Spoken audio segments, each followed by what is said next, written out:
Hello friends, मैं अभी मौर्य आप लोगों का एक बार पुनः स्वागत करता हूं अपने इस YouTube फैमिली में। इस क्लास में आज जो हम बात करने वाले हैं वो बात करेंगे उसी मिडेवल हिस्ट्री के श्रृंखला की। ठीक है, तो इससे पहले की इस मिडेवल हिस्ट्री से रिलेटेड जो भी सारी क्लासें हो चुकी हैं उनमें से कुछ वीडियोस का लिंक आपको नीचे डिस्क्रिप्शन में मिल जाएगा। आप सहजता पूर्वक वहां से जाकर के पहले उन सारी क्लासों को देख लीजिएगा एंड तत्पश्चात आकर के इस क्लास में विजिट कीजिएगा। ठीक है, बाकी आज जो हम अध्ययन करने वाले हैं वो पूर्णतः हम अध्ययन करेंगे मिडेवल हिस्ट्री में ही।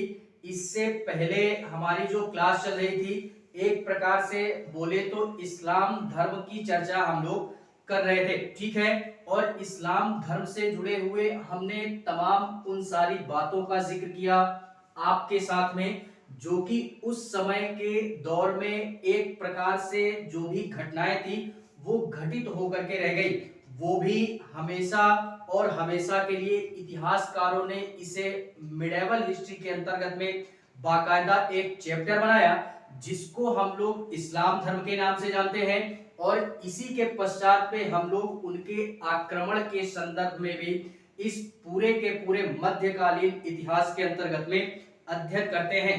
तो एक बेहतरीन अंदाज में इतिहासकारों ने इसको एक चैप्टर के रूप में संकलित किया जिसका अध्ययन आप और हम बड़े ही परिपक्वता के साथ में आज कर रहे हैं। ठीक है, तो इसी श्रृंखला को आज हम पुनः कंटिन्यू करेंगे और इतने बेहतरीन अंदाज में इसका अध्ययन करेंगे कि अगर किसी भी प्रकार का कोई प्रश्न अगर इस चैप्टर से बनता है तो वो जाना नहीं चाहिए। ठीक है, तो आनंद लीजिए मेरे साथ में इस पूरे के पूरे मध्यकालीन इतिहास का, बाकी और इस पूरे चैप्टर का भी। ठीक है, बाकी आज जो हम अध्ययन करेंगे वो अध्ययन करेंगे गजनवी के संदर्भ में। ठीक है, जो कि हमारा ये भी एक प्रकार से मुस्लिम आक्रमणकारी ही होता है।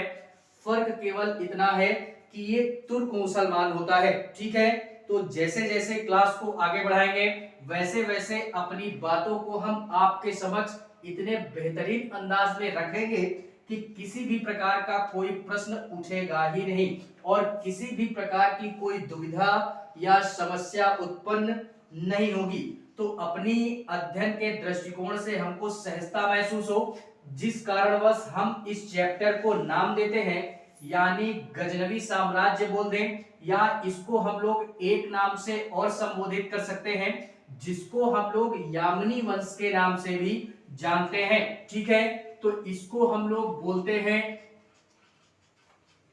गजनवी साम्राज्य या गजनवी वंश, या एक प्रकार से बोले तो इसको हम लोग यामिनी वंश के नाम से भी जानते हैं। ठीक है, आज जो हमारी पूरी की पूरी क्लास बेस्ड होगी वो इसी चैप्टर को लेकर के हम अपनी चर्चा को कंटिन्यू करेंगे।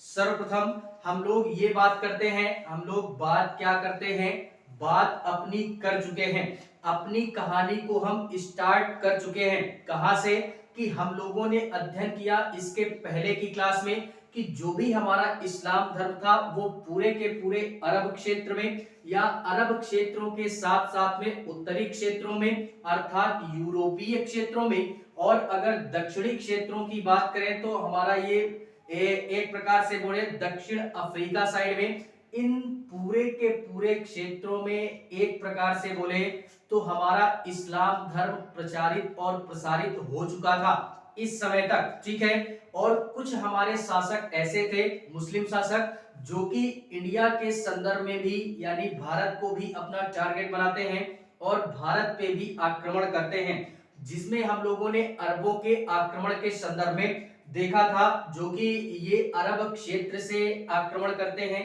इसी कारणवश इनको नाम दिया गया अरबवासी। ठीक है, तो इनका भी आक्रमण होता है और जैसे ही इन अरबियों का आक्रमण इंडिया के संदर्भ में होता है तो इनके कई उद्देश्य होते हैं।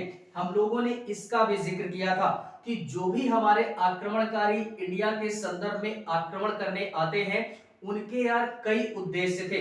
फिलहाल में अलग अलग शासकों के अलग अलग उद्देश्य हमको देखने के लिए मिल जाते हैं, जो कि वो अपने अपने अलग अलग उद्देश्यों के साथ में आक्रमण करते हैं और उन उद्देश्यों की प्राप्ति करते हैं। जैसे जैसे कि ये जो हमारे अरबवासी थे, ये जब भारत पर अटैक करते हैं तो इनका केवल और केवल उद्देश्य ये था कि अपने साम्राज्य का हम विस्तारीकरण करें, अर्थात जो भी हमारा साम्राज्य है उसका विस्तारीकरण हो, अर्थात हमारा साम्राज्य फैले ज्यादा से ज्यादा, और जो भी हमारे राजा हैं या शासक हैं वो हमारे अधीन हो जाएं, ठीक है, जिससे कि हमारा साम्राज्य एक बहुत दूरी क्षेत्र तक इसका विस्तार हो सके। और इनका उद्देश्य ये भी था कि धन की प्राप्ति हो सके।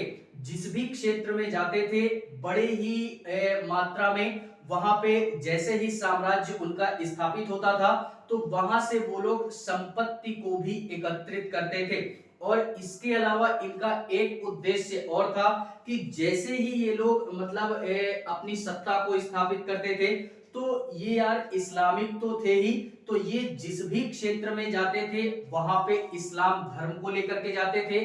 और जैसे ही इनकी सत्ता उस क्षेत्र में स्थापित हो गई तो इस्लाम धर्म का प्रचार और प्रसार करते थे उस क्षेत्र में। और जैसे ही इस्लाम धर्म का प्रचार और प्रसार एक बेहतरीन अंदाज में हो जाता था, सारे लोग इस मतलब धर्म से रूबरू हो जाते थे, तो वो उस क्षेत्र में इस्लाम धर्म की स्थापना कर देते थे। ये फिलहाल में हमारे अरबवासी जो भी थे इन्हीं उद्देश्यों के साथ में भारत पर क्या करते हैं, आक्रमण करते हैं। बाद में इन्हीं शासकों से प्रेरित होकर के इसी अरब क्षेत्र से कुछ और शासक हमारे क्या होते हैं, भारत को टारगेट करते हैं और पुनः आक्रमण करते हैं भारत के संदर्भ में।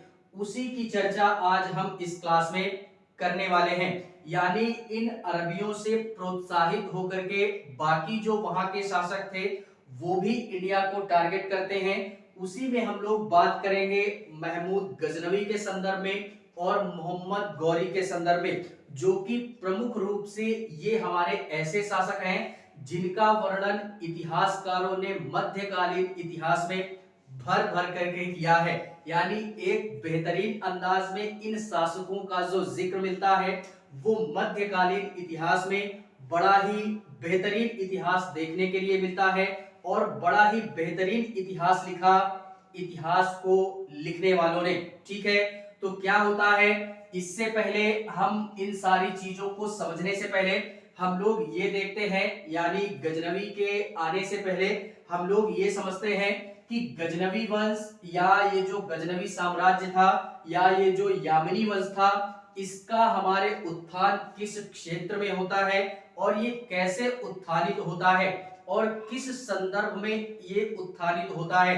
तो सर्वप्रथम अगर हम लोग बात करें तो हम लोग जानते थे कि प्राचीन काल में जो भी हमारा भारत था ये हमारा अफगानिस्तान सीमा क्षेत्र तक और इधर म्यांमार वाले क्षेत्र तक इसका विस्तारीकरण हुआ करता था, ठीक है। तो इसी संदर्भ में जो भी हमारे अरबवासी थे इसी अरब के क्षेत्र में एक हमारा स्थान पड़ता है ईरान क्षेत्र। मैपिंग करते जाइएगा, एक बार नहीं बार बार बोल रहे हैं, मैप जरूर देखिएगा, ठीक है। तो इसी ईरान वाले क्षेत्र में एक हमारा एक प्रकार से बोले वंश उभरता है। हम लोग जानते हैं कि इधर हमारा मुस्लिमों का एरिया ज्यादा था, मुस्लिमों का दबदबा ज्यादा था और वैसे भी इन लोगों ने प्रचार और प्रसार इतना बेहतरीन ढंग से कर दिया कि यार पृथ्वी के इस अनेक क्षेत्रों में या एक प्रकार से बोले तो जो भी हमारे ये उपमहाद्वीप थे इस पृथ्वी पे ज्यादातर क्षेत्रों में इस्लाम धर्म क्या हो चुका था, प्रसारित हो चुका था, ठीक है। तो इसी ईरान वाले क्षेत्र में एक हमारा वंश उस समय चल रहा था जिसको हम लोग समानिद वंश के नाम से भी जानते हैं। इसको हमने क्या करना है, याद रखना है। यानी ईरान वाले क्षेत्र में एक हमारा वंश इस समय मतलब उभर रहा था या चल रहा था जिसको हम लोग समानिद वंश के नाम से जानते हैं। और इस समानिद वंश में ही एक हमारा शासक था जो कि उस समय शासन कर रहा था जिसको हम लोग अब्दुल मलिक के नाम से जानते हैं। यानी अब्दुल मलिक के नेतृत्व में ये पूरा का पूरा वंश हमारा क्या हो रहा था, उस क्षेत्र में चल रहा था। इसको भी हमने क्या करना है, पकड़ करके रखना है। अब्दुल मलिक के नेतृत्व में क्या होता है, ये समानिद वंश चलता है, ये वहां का शासक था। और इस अब्दुल मलिक का ही एक दास था। क्या नाम था उसका, उसका नाम था अल्पगीर। ये हमारा एक दास था, कौन, अब्दुल मलिक का एक हमारा दास था, जिसको हम लोग अल्पगीर के नाम से जानते हैं। इसको भी हमने क्या करना है, पकड़ करके रखना है। ठीक है, ये अल्पगीर क्या होता है, अब्दुल मलिक का दास होता है, जो कि यार एक प्रकार से बोले दास होते हुए भी इसने अपने मालिक के संदर्भ में या अपने शासक के संदर्भ में एक प्रकार से बोले तो भय का भाव ना था, जिस कारणवश ये क्या करता है, अपने एक अलग क्षेत्र में जाकर के एक नए वंश की शुरुआत करता है या एक नया साम्राज्य अपना स्थापित करता है, जिसको हम लोग यामिनी वंश या गजनवी वंश के नाम से जानते हैं। तो एक प्रकार से बोल सकते हैं कि गजनवी वंश का जो संस्थापक था वो कौन था, ये था अल्पगीर। इसको याद रखना, यानी गजनवी वंश का जो भी हमारे संस्थापक था वही हमारा क्या था, अल्पगीर था। और अल्पगीर कौन था, ये दास था। किसका दास था, अब्दुल मलिक का। अब्दुल मलिक कौन था, समानिद वंश का एक शासक था। किस क्षेत्र में, ईरान वाले क्षेत्र में। और ये जो हमारा अल्पगीर संस्थापक बनता है गजनवी साम्राज्य का, ये गजनवी साम्राज्य किस क्षेत्र में एक प्रकार से बोले उत्थानित होता है, तो ये हमारा एक प्रकार से बोले गजनवी साम्राज्य या एक प्रकार से मैपिंग करेंगे तो ये अफगानिस्तान वाले क्षेत्र में हमारा देखने के लिए मिल जाता है। मैंने पहले ही बोला कि ये अपनी एक अलग क्षेत्र में जाकर के अपना एक अलग साम्राज्य स्थापित करता है, जिसको हम लोग गजनवी साम्राज्य के नाम से जानते हैं। ठीक है, तो इसको हमने याद रखना है। इतना ही नहीं, ये जो हमारा अल्पगीर था यह दास था। और यार इसके संदर्भ में भी कई सारी बातें प्रचलित है इतिहास में, और इतिहासकारों ने इसके संदर्भ में ज्यादा तो नहीं लेकिन फिर भी थोड़ा बहुत वर्णन करके रखा है। जितना भी वर्णन किया है वो यार हमने ये यहाँ पे एक प्रकार से कर दिया, जो कि अल्पगीर था, संस्थापक था गजनी साम्राज्य का। एक प्रकार से इतनी सारी चीजें हमने क्या करनी है, याद करके रखनी है। एंड इसी के संदर्भ में यार बहुत सारी चीजें हैं गजनवी के संदर्भ में, अभी हम लोग बात करेंगे। एंड इसी के पश्चात में ये जो अल्पगीर होता है इसका भी एक क्या था, दास था। अल्पगीर का भी एक दास था, वो कौन था, उसका नाम था सुबुक्तगीर। इसको भी याद रखिएगा, अल्पगीर का भी एक दास था जिसको हम लोग सुबुक्तगीर के नाम से जानते हैं। ये सुबुक्तगीर कौन था, अल्पगीर का दास था। और एक प्रकार से ये भी बोल सकते हैं, कहीं कहीं पर हमको ये भी देखने के लिए मिलता है कि ये दास तो था ही और साथ ही साथ में ये अल्पगीर का क्या था, दामाद भी था। यानी ये अल्पगीर का कौन था, दामाद भी था। तो जिस कारणवश बाद में जब अल्पगीर की मृत्यु होती है तो ये जो गजनवी साम्राज्य है इसको संभालने के लिए या इसके उत्तराधिकारी के तौर पे अल्पगीर के कई सारे पुत्र इसके उत्तराधिकार के संदर्भ में क्या होते हैं, सामने उभर करके आते हैं।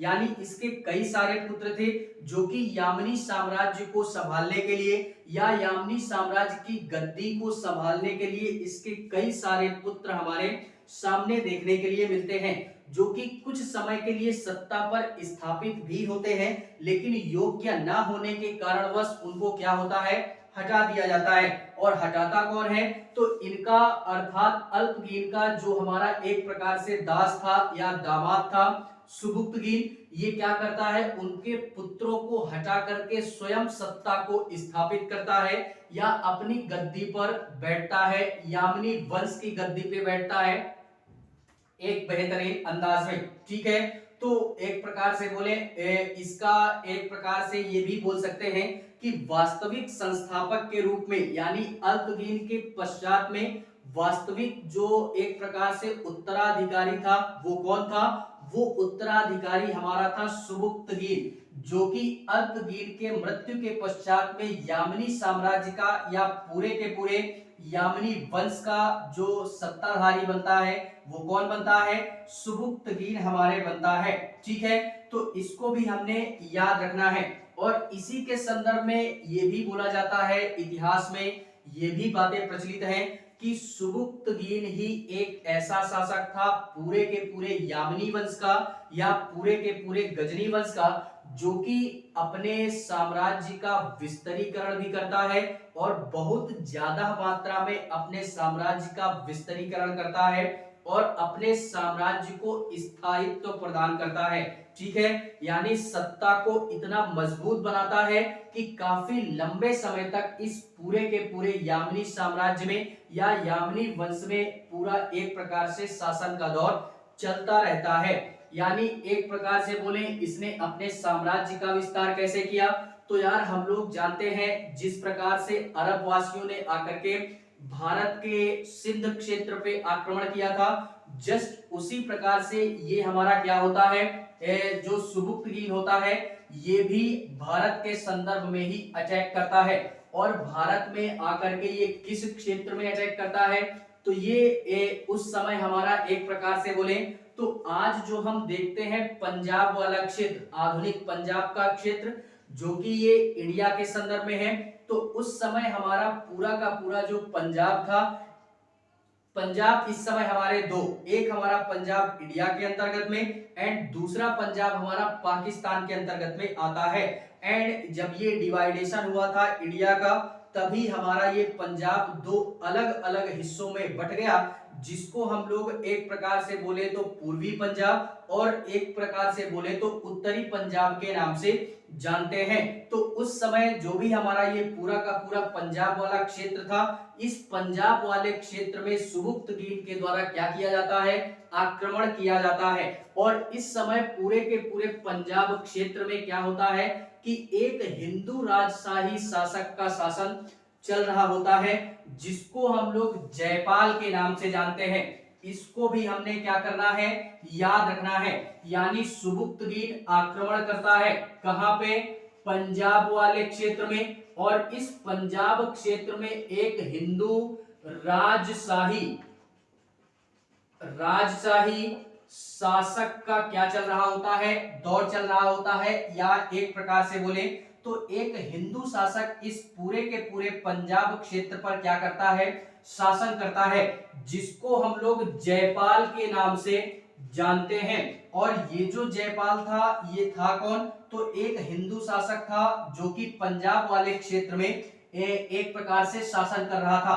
तो सुबुक्तगीन जैसे ही इस पंजाब वाले क्षेत्र पे आक्रमण करता है, तो इसके बीच में जो संघर्ष देखने के लिए मिलता है वो जयपाल और सुबुक्तगीन के मध्य में युद्ध का सिस्टम क्या होता है, स्टार्ट होता है। यानी एक प्रकार से सुबुक्तगीन और जयपाल के मध्य में संघर्ष का दौर शुरू होता है। और इस संघर्ष में पूर्ण रूप से ना ही जयपाल जीत पाता है और पूर्ण रूप से ना ही सुबुक्तगीन जीत पाता है। तो ये जो पूरा का पूरा एक प्रकार से बोले ये जो संघर्ष था ये पूर्ण रूप से असफल हो जाता है। ना ही सुबुक्तगीन जीतता है और ना ही जयपाल जीतता है, दोनों के मध्य में बराबरी का मुकाबला होता है, जिससे कि सुबुक्तगीन पुनः क्या होता है, अपने साम्राज्य का विस्तार यहां तक नहीं कर पाता और पुनः वह अपने क्षेत्रों तक क्या होता है, सीमित रह जाता है।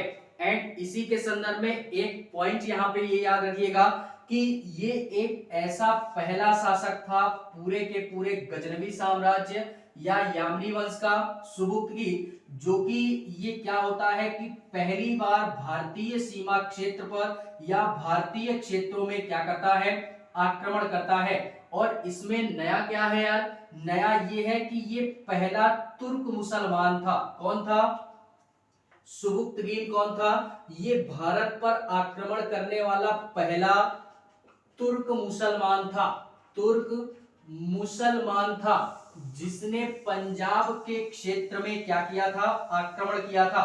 और किस शासक के शासनकाल में किया, तो वो किया जयपाल के शासनकाल में, ठीक है, जिसमें पूर्ण रूप से ना ही जयपाल पराजित होता है और ना ही सुबुक्तगीन पराजित होता है। इतनी सारी चीजें हमने क्या करनी है, याद करके रखनी है। इसी के पश्चात में ये जो सुबुक्तगीन होता है ये अपने सीमित दायरे में रह करके सत्ता को स्थापित करता है और अपने सीमित क्षेत्र में ही रह करके क्या होता है कि ये अपने शासन को बनाए रखता है। बाकी ये इसने एक काम और भी किया कि साम्राज्य का विस्तार तो किया ही, और क्या होता है कि उसको स्थायित्व भी प्रदान करता है। इसी के पश्चात में ये जो सुबुक्तगीन होता है इसके दो पुत्र होते हैं। कौन कौन से, इसको भी याद रखिएगा। सुबुक्तगीन जो था इसके दो पुत्र थे, एक का नाम इस्माइल था एंड दूसरे का नाम था महमूद गजनवी।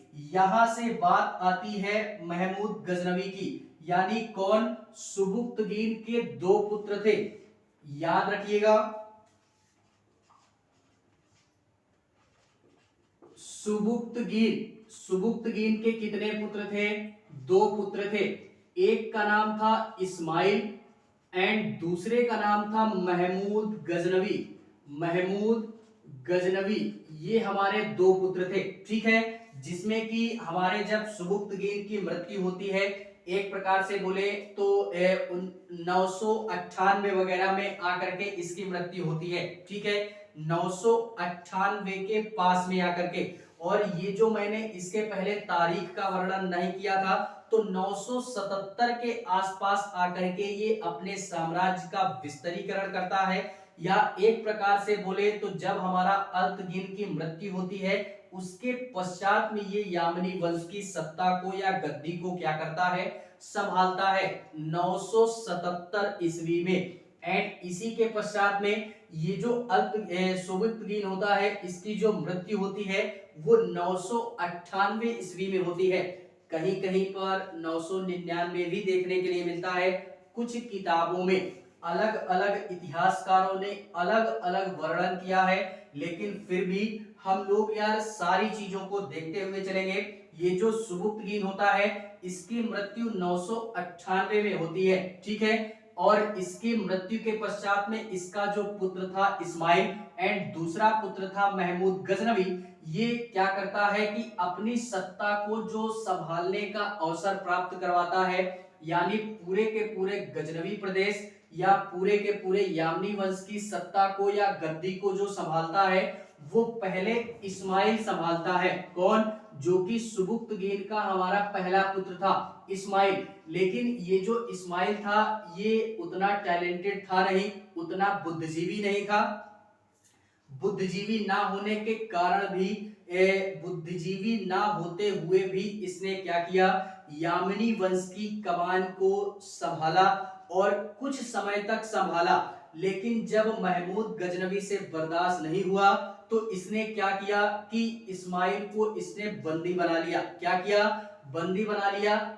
यानी एक प्रकार से इस्माइल की तुलना में महमूद गजनवी ज्यादा योग्य था, ठीक है, तो योग्य नहीं था, इसी कारणवश महमूद गजनवी से बर्दाश्त ना हुआ और गजनवी साहब ने क्या किया कि इस्माइल को क्या करते हैं, ये इसको बंदी बना लेते हैं और पुनः इस पूरे के पूरे यामिनी वंश पर या गजनवी साम्राज्य में या गजनवी साम्राज्य की जो गद्दी को संभालता है वो संभालता है महमूद गजनवी। और यहीं से हमारा स्टार्ट होता है इस पूरे के पूरे गजनवी वंश का इतिहास, जो कि एक बेहतरीन अंदाज में इतिहासकारों ने इसको मध्यकालीन इतिहास में एक बेहतरीन अंदाज में सुनहरे अक्षरों में दर्ज करके रख दिया, हमेशा और हमेशा के लिए, जिसका अध्ययन आप और हम आज बड़े ही बेहतरीन अंदाज में करते हैं और आगे आने वाले समय में भी जो भी हमारे अभ्यर्थी या विद्यार्थी होंगे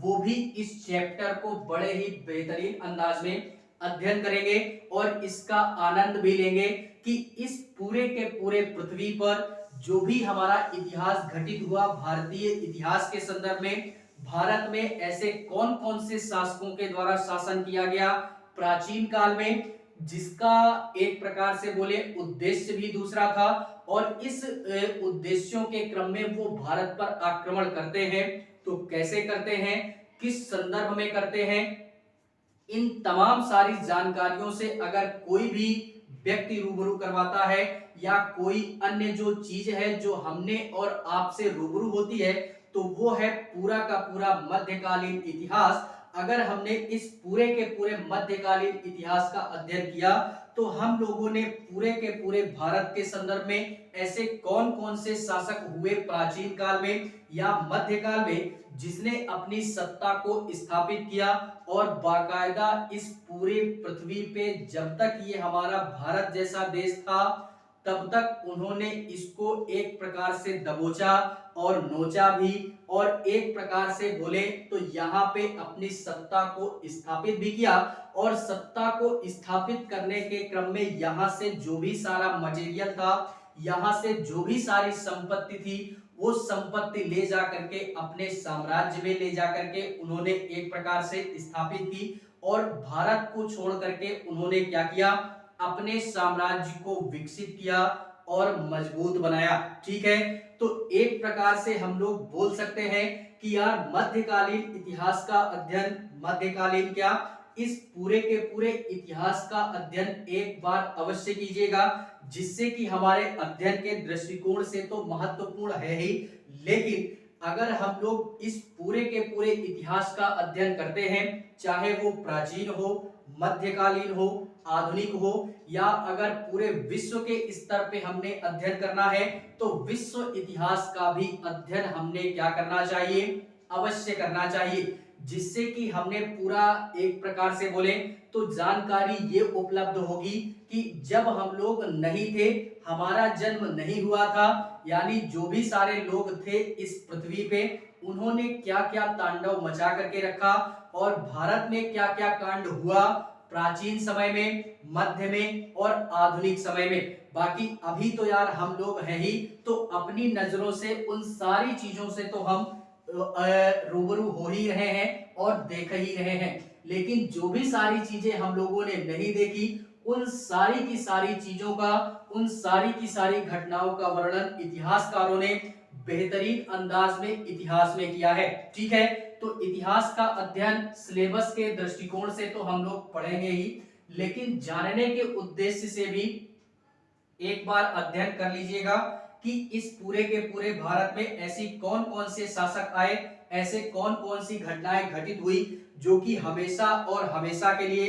इतिहासकारों ने इनको इतिहास के सुनहरे अक्षरों में दर्ज कर दिया। ठीक है, बात करते हैं इसी के पश्चात में महमूद गजनवी की, कि ये जो हमारा महमूद गजनवी है ये कब आता है, किस संदर्भ में आता है और इसका उद्देश्य क्या था भारत में आक्रमण करने का। ठीक है, तो यहां से पूरा का पूरा गजनवी साम्राज्य है, थोड़ा सा इंटरेस्टिंग हो जाता है हमारे अध्ययन के दृष्टिकोण से और पढ़ने के दृष्टिकोण से।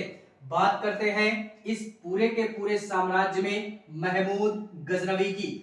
ये हमारा महमूद गजनवी जो था ये हमारा शासक बनता है एक प्रकार से बोले, यानी इस पूरे के पूरे गजनवी प्रदेश में। तो मैंने पहले ही बोला सुबुक्तगीन जो कि 998 ईस्वी में क्या होता है कि इसकी मृत्यु होती है और इस्माइल को सत्ता सौंप दी जाती है, लेकिन ये अयोग्य था महमूद गजनवी की तुलना में। तो जिस कारणवश महमूद गजनवी इसको कुछ समय के पश्चात में इस्माइल को क्या करता है कि बंदी बनाता है और पुनः अपनी सत्ता को स्थापित करता है इस पूरे के पूरे यामिनी वंश में, जो कि 998 ईस्वी में 998 ईस्वी में ये यामिनी वंश का शासक बनता है। और कहीं कहीं पर कुछ किताबों के अंतर्गत में 999 ईस्वी भी देखने के लिए मिल जाता है। ठीक है, तो दोनों ही तारीखों से हमने क्या होना है, रूबरू होना है। महमूद गजनवी शासक बनता है और इसका जो पूरा का पूरा शासनकाल था वो पूरा का पूरा शासनकाल 998 या 99 से लेकर के 1030 ईस्वी तक ये क्या होता है, यामिनी साम्राज्य में या गजनवी साम्राज्य में क्या करता है, शासन करता है। एंड इसी के पश्चात में यार हम लोगों ने देखा कि इस्माइल को हटा करके ये शासक बनता है और इसके शासक होने के पहले यानी जिस समय इसके पिता थे, जिस समय सुबुक्तगीन थे, उस समय ये हमारा महमूद गजनवी जो था, पहले की यार एक रीति टाइप हुआ करती थी, एक परंपरा टाइप हुआ करती थी। ऐसा आप लोग अगर जानते होंगे तो अच्छी बात है, नहीं जानते होंगे तो और अच्छी बात है। यहाँ पे देखते हैं क्या कि मतलब जो सुबुक्तगीन था ये गजनवी प्रदेश का एक प्रकार से जब शासक था, तो उस समय मोहम्मद गौरी जो था या एसआर राज्यपाल एक क्षेत्र में शासन करता था। और उस समय की परंपरा हमारी ये हुआ करती थी कि राजा का जो पुत्र था, राजतंत्र चलता था उस समय, राजतंत्र चलता था, तो क्या होता था, राजा का जो पुत्र होता था वो राजा बनने से पहले किसी ना किसी क्षेत्र का क्या होता था, राज्यपाल हुआ करता था। ऐसा क्यों? क्योंकि यार उसको डायरेक्टली अगर राजा बना देंगे तो किसी भी प्रकार का उसको प्रशासनिक ढांचों का एक प्रकार से बोले तो एक्सपीरियंस नहीं था। हाँ, एक्सपीरियंस नहीं, तो इस संदर्भ में या इसी कारणवश उसको अनुभव हो जाए इस पूरे के पूरे समाज का, इस पूरे के पूरे राजनीति का और इस पूरे के पूरे प्रशासनिक व्यवस्था का, जिस संदर्भ में राजा क्या करते थे कि जो भी उसका पुत्र होता था जिसको वो आने वाले समय में राजा घोषित करना चाहते थे, तो उसको अपने किसी ना किसी क्षेत्र का क्या घोषित करते थे, यानी उसको राज्यपाल घोषित कर दिया करते थे। तो एज अ राज्यपाल वो कुछ समय तक शासन करता था और जैसे ही उनके पिता उनका राज्य अभिषेक करते थे एज अ राजा के रूप में, तो फिर वो राज्यपाल का पद छोड़ करके क्या होता था कि राजा के पद पे अपनी सत्ता को स्थापित करता था। तो उसी प्रकार से ये जो हमारा महमूद गजनवी था, ये भी हमारे अपने पिता के शासन काल में क्या करता था कि खुरासेन नामक, इसको भी याद रखिएगा, खुरासेन नामक क्षेत्र का क्या था, राज्यपाल था, राज्यपाल था कुछ समय तक। और जैसे ही पिता की मृत्यु होती है तो इस्माइल शासक बनता है कुछ कुछ समय के लिए, लेकिन अयोग्य था ये, तो महमूद गजनवी ने इसको क्या कर लिया कि बंदी बना लिया और खुद यानी स्वयं ही क्या होता है कि ये शासक बन जाता है। और एक प्रकार से यहाँ पे एक रीति और थी, यानी इस्लाम धर्म में एक हमारी परंपरा और थी इस समय, क्या थी कि हम लोगों ने जिक्र किया था इस्लाम धर्म का, इससे पहले मैं जिक्र कर चुका हूं, जिसमें हम लोगों ने एक शब्द अपने प्रयोग में किया था खलीफा नाम का। यानी इस्लाम धर्म में एक बहुत ही बड़ा धार्मिक गुरु भी बोल सकते हैं, पहले धार्मिक गुरु हुआ करते थे जिसको हम लोग खलीफा नाम से जानते हैं, जो कि मुस्लिम समुदाय का एक प्रकार से धार्मिक गुरु ही था। लेकिन जैसे जैसे समय बीतता है और जैसे जैसे सारे चीजें आगे बढ़ती हैं, तो ये जो खलीफा नाम का पद होता है ये धार्मिक गुरु के साथ साथ में, यानी धार्मिक स्तर पर तो इसका महत्व था ही, धार्मिक स्तर को छोड़ करके ये राजनीतिक स्तर पर भी सबसे बड़ा पद हमारा बन जाता है, कौन, खलीफा नाम का। तो उस समय का प्रचलन ये था कि अगर कोई भी व्यक्ति अरब क्षेत्र में या इस पूरे के पूरे क्षेत्र में अगर मुस्लिमों की तरफ से सत्ता को अपनी स्थापित करता है, तो एक परंपरा ये थी कि वो खलीफा से अनुमति लेगा, उसके पश्चात में अपनी साम्राज्य में वो शासन करेगा। तो महमूद गजनवी जब शासक बनता है तो उस समय हमारा अरब क्षेत्र का जो खलीफा था वो कौन था, उसको भी हमने याद रखना है। इसको हमने याद रखना कि जो उस समय खलीफा था, यानी मुस्लिम धर्म का ये जो हमारा एक बहुत ही बड़ा पद था उस समय का, ठीक है, जिससे परमिशन यानी स्वीकृति लेनी पड़ती थी शासक बनने के पश्चात में अपने शासनकाल को चलाने के लिए। तो उस समय ये जो खलीफा था इसका नाम था इस खलीफा का नाम था अल कादिर बिल्लाह, अल कादिर बिल्लाह के नाम से जानते हैं, जो कि ये हमारा मुस्लिम समुदाय का सबसे बड़ा पद था खलीफा। और उस समय इस खलीफा के पद पे कौन बैठा था, अल कादिर बिल्लाह। और ये जो अल कादिर बिल्लाह है ये महमूद गजनवी इनसे क्या करते हैं, परमिशन लेते हैं। यानी परमिशन किस चीज की लेते हैं कि अपने साम्राज्य को स्थापित तो कर दिया, अब उस सत्ता को संचालित किया जाएगा। तो उस सत्ता को या अपनी गद्दी को संचालित करने से पहले महमूद गजनवी क्या करते हैं, खलीफा से एक प्रकार से बोले तो ये उनसे स्वीकृति प्रदान करते हैं, और स्वीकृति प्रदान करने जैसे ही ये जाते हैं तो अल कादिर बिल्लाह ने महमूद गजनवी को 2 से 3 उपाधियां सौंपी थी। कौन कौन सी उपाधियां? अल कादिर बिल्लाह ने महमूद गजनवी को 2 उपाधियां दी। एक हमारा था यामीन उद्दौला, यामीन उद्दौला, एंड दूसरा था हमारा यामीन उद मिल्लाह, यामीन उद मिल्लाह के नाम से जानते हैं। ये 2 उपाधियां किसने दी थी? खलीफा ने। खलीफा कौन था? अल कादिर बिल्लाह। किसको दी थी? महमूद गजनवी को। किस संदर्भ में दी थी? तो शासन को संचालित करने के संदर्भ में। यामीन उद दौला से तात्पर्य ये होता है, अर्थात साम्राज्य का दाहिना हाथ। इसका तात्पर्य यही होता है कि जो भी हमारा यामीनी साम्राज्य था या गजनवी साम्राज्य था, इसका दाहिने हाथ के रूप में कार्य कौन करेगा?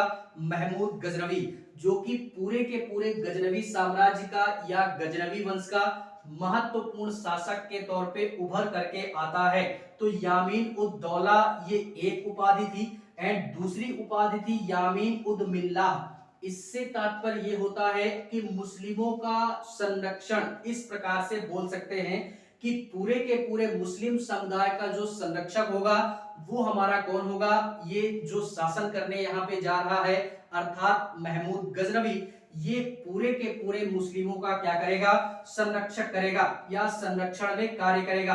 तो ये 2 उपाधियां थी जो कि अल कादिर बिल्लाह के द्वारा दी गई थी। इन 2 उपाधियों के पश्चात में एक उपाधि इसको और दी गई बाद में, जिसको हम लोग सुल्तान के नाम से जानते हैं। और पहली बार सुल्तान नाम का जो शब्द प्रयोग होता है इतिहास के अंतर्गत में, वो यहीं से होता है। यानी महमूद गजनवी को सर्वप्रथम एक उपाधि और दी गई जिसको हम लोग सुल्तान के नाम से जानते हैं। ठीक है, तो ऐसा कौन सा शासक था पूरे के पूरे मध्यकालीन इतिहास में जिसको सर्वप्रथम सुल्तान की उपाधि दी गई? तो वो था हमारा महमूद गजनवी। ठीक है, इसको भी हमने क्या करना है? याद करके रखना है। एंड इसी के पश्चात में यार हम लोग आगे जैसे जैसे बढ़ेंगे, हमारा मुगलिया सल्तनत भी आती है। मुगलिया सल्तनत के पहले हम लोग पढ़ेंगे दिल्ली सल्तनत। तो ये जो भी हमारा सल्तनत शब्द जुड़ता है वो सल्तनत शब्द यहीं से जुड़ता है, सुल्तान से ही निकल करके आता है सल्तनत, दिल्ली सल्तनत। तो ये जो सल्तनत शब्द है वो यहीं से मतलब एक प्रकार से आता है। और जब हम लोग दिल्ली सल्तनत का अध्ययन करेंगे तो वहां पे भी हम लोग देखेंगे कि दिल्ली सल्तनत के अधिकांश शासकों के द्वारा या अधिकांश शासकों ने सुल्तान की उपाधि धारण की थी। और मुगलिया सल्तनत पढ़ेंगे तो मुगलिया सल्तनत में भी अधिकांश शासकों के द्वारा या अधिकांश शासकों ने सुल्तान की उपाधि धारण की थी। सॉरी, वहां पे सुल्तान शब्द का प्रयोग ना करके वहां पे बादशाह शब्द का प्रयोग होता है। तो ये जो बादशाह शब्द है ये मुगलिया सल्तनत में देखेंगे, और दिल्ली सल्तनत में सुल्तान शब्द का प्रयोग अधिकांश रूप में देखने के लिए मिल जाता है। लेकिन सर्वप्रथम सुल्तान शब्द का प्रयोग किसके संदर्भ में? महमूद गजनवी के संदर्भ में देखने के लिए मिल जाता है। ठीक है, तो इतनी सारी चीजें हमने क्या करनी है? याद रखनी है। सुल्तान के संदर्भ में या जो भी सारा सिस्टम था इनके संदर्भ में। एंड इसी के संदर्भ में यार इतिहास में और भी कई सारी बातें प्रचलित हैं कि गजनवी जो था इसके ये जब भारत पे आक्रमण करता है, फिलहाल में इसके जो आक्रमण की बात होगी वो हम किसी नेक्स्ट क्लास में चर्चा करेंगे और इसी के पश्चात बात करेंगे। ठीक है, आक्रमण की बात हम इस क्लास में नहीं करेंगे। फिलहाल में थोड़ा सा जिक्र और करते हैं कि ये जो महमूद गजनवी है ये किस उद्देश्य से भारत पर आक्रमण करता है। तो मैंने क्लास की स्टार्टिंग में ही यार बोला था कि अलग अलग शासकों के द्वारा अलग अलग उद्देश्यों के साथ भारत पे क्या किया गया? आक्रमण किया गया। इसके पहले जो हमारे अरब शासक आते हैं या इस्लाम धर्म के शासक आते हैं, उनका उद्देश्य था साम्राज्य का विस्तार करना, संपत्ति को लूटना और इसके साथ में इस्लाम धर्म का प्रचार और प्रसार करना और अपने इस्लाम धर्म की सत्ता को स्थापित करना। लेकिन महमूद गजनवी जस्ट इसका उल्टा था। क्या था कि इसका उद्देश्य तनिक भी ऐसा नहीं था कि ये अपने साम्राज्य का विस्तारीकरण करे, यानी इसका केवल और केवल एक ही उद्देश्य था कि ये चाहे भारत के संदर्भ में हो चाहे किसी के भी संदर्भ में हो। फिलहाल में हम लोग एक प्रकार से बोले भारतीय इतिहास का अध्ययन कर रहे हैं, तो भारतीय इतिहास के संदर्भ में ही बात करेंगे कि जब ये भारत पर आक्रमण करता है तो ये क्या होता है कि इसका केवल एक उद्देश्य होता है। उद्देश्य ये था कि यहाँ पे जितनी भी संपत्ति है उस सारी संपत्ति को यहाँ से लूट करके ले जाना और अपने पूरे इस मध्य एशिया वाले क्षेत्र को विकसित करना, या अपने इस पूरे के पूरे यामनी वंश या गजनी साम्राज्य को क्या करना, मजबूत बनाना या विकसित करना। इसका तनिक भी यह उद्देश्य नहीं था कि ये अपने साम्राज्य का क्या करे, विस्तारीकरण करे, यानी साम्राज्य को विस्तारित करना नहीं चाहता था। केवल और केवल इसका एक ही उद्देश्य था भारत के संदर्भ में आक्रमण करने का, वो था भारत से जो भी हमारी संपत्ति है, जो भी धन है, उसको लूट करके गजनवी साम्राज्य में ले जाना और अपने गजनवी साम्राज्य को और अधिक मजबूत बनाना। ठीक है, फिलहाल में इसको कुछ शासकों के द्वारा सूचना मिलती है कि भारत में यार काफी सारा धन है, और हम लोगों ने अध्ययन किया ही है कि प्राचीन समय में भारत हमारा सोने की चिड़िया बोला जाता था, तो ऐसे ही नहीं बोला जाता था। यहाँ पे यार काफी सारा धन या संपत्ति देखने के लिए मिलती थी। तो इसको सूचना मिलती है कुछ राजाओं के संदर्भ में कि यहाँ के जो राजा हैं भारत के, और यहाँ की जो मंदिरें हैं राजाओं के पास में और मंदिरों के पास में, यहाँ पे अकूत धन है भारत में। तो आप यहाँ पे आइए और यहाँ पे क्या कीजिए, आक्रमण कीजिए और यहाँ से सारी संपत्ति को आप लेकर के जाइए। उस समय के राजा महाराजा वो भी लोल टाइप के थे, थोड़ा सा उतनी बुद्धिजीविता थी नहीं। ठीक है, तो इसी संदर्भ में ये हमारा महमूद गजनवी आता है और यहाँ से सारे राजाओं को भी लूटता है और इतने बेहतरीन अंदाज में लूटता है कि दोबारा गजनवी के सामने टिकने की हिम्मत किसी अन्य शासक के तौर पे नहीं हुई।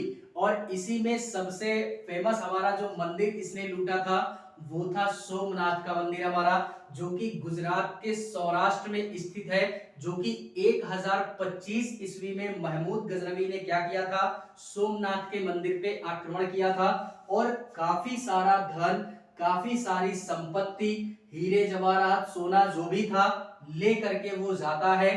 और इसकी चर्चा हम आक्रमण वाली क्लास में करेंगे। फिलहाल में एक हमारे इतिहासकार हैं जिसको हम लोग एक प्रकार से इलियट करके नाम से जानते हैं।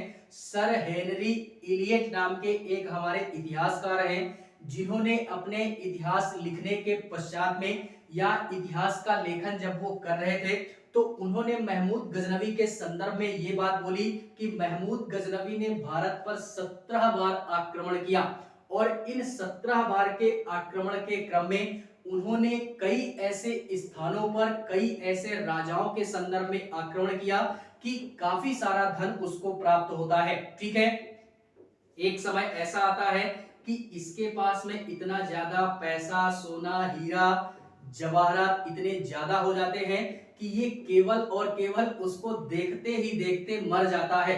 इतना सोना होता है इसके पास में। ठीक है, यानी एक प्रकार से इतना लेने का भी क्या फायदा निकला यार, मतलब इतना सारा पैसा, इतना ज्यादा सोना कि केवल देखने मात्र से ही बेचारा देखते देखते ही चला गया और पूरा का पूरा जो भी सारा सिस्टम था उस ऐश और आराम को ये एक प्रकार से बोले तो अपनी जिंदगी में पूरे के पूरे जो भी सोने पैसे थे उनका लाभ ना उठा सका।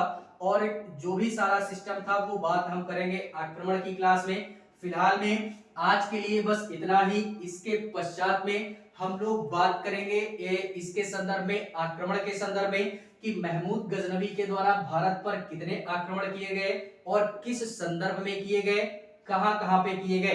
तो जो भी सारी बातें होंगी हम नेक्स्ट क्लास में चर्चा करेंगे।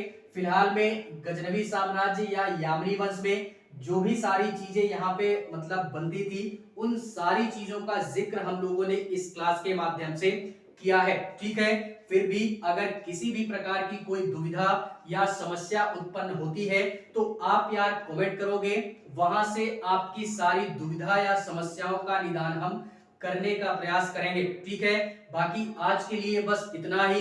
क्लास अगर अच्छी लगे तो लाइक करें, कमेंट करें और चैनल को सब्सक्राइब जरूर करें। बाकी मिलेंगे इसी के नेक्स्ट क्लास में, तब तक के लिए